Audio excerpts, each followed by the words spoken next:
All right. Quick little introduction into Onshape. So once you log in to Onshape, your screen's going to look a little different than mine. I am manager of our enterprise account, so I see a little bit more than what you guys are going to see. But generally, you're going to want to make your way to the Documents tab across the top here.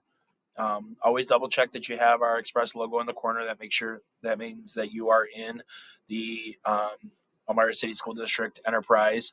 If you see the regular Onshape logo, you are in the wrong one. It should say ecsd.onshape.com at the top.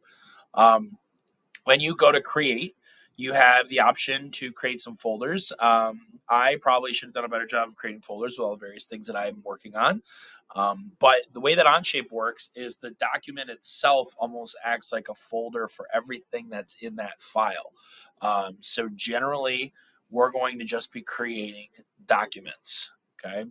So when you create a document, you can give it a name. Like I said, I see all kinds of stuff because I am the leader, the enterprise leader. So if I created a document called like Onshape Basics, and I hit create, it's going to bring me into my Onshape tab. So I go over this a little bit in our first video, but just kind of what you see in Onshape when you get started, you have your 3 view planes, your front, your top, your right side view. These are very important to make sure that your model looks right to you on the screen. They're also selectable over here on the side. This is your features tree. As you build your part, this will start to populate with various things. You have your view cube in the corner that you can use to click on specific parts of that view. You can change what you're seeing on the screen. You can play around with these a little bit and see what they do. The scroll wheel will zoom in and out if you roll it. If you press your scroll wheel, it will move what you see on the screen. If you right click, it will rotate. Okay. Across the bottom are going to be your files. It always populates with an assembly and a part studio. You can rename this so that it's named what you're working on to add more things. So as you go through and you make the 4 items in your Onshape Basics or whatever you're doing, you can add a new tab. And so again, you have the part studio, assemblies, and other things that we'll get into later. You can add folders in here to hold things. You can import things. There's all kinds of stuff you do within that. Okay. Our view right now is in the features view. So all of these are features. When I create a sketch on a plane, these views switch.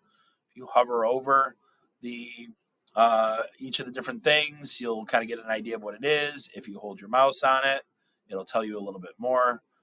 Some of them have little pictures or animations. I don't remember which one offhand. Anything with an arrow gives you more options. Okay, so all these that have arrows have different options. So if you're making a rectangle, the most common is a corner rectangle, which draws from a corner out. But there are a lot of times where you want it to be like symmetrical. And so a center point rectangle will draw from the center out and keep things symmetrical. So there's various things in there you can play around with. Same thing with circles, arcs, and a whole bunch more. Down here on the right-hand side of this bar, these are our constraints. This helps us give geometric relationships to various things that we create. Really important for design intent. If you want circles to share the same center point, if you want things to be parallel or tangent or any of these things that it says on here, it is important for that. So there's some of your sketch features. A couple of other things that you can change here is in this menu, you have your document properties, which just allows you to, write a description. Not really useful for us.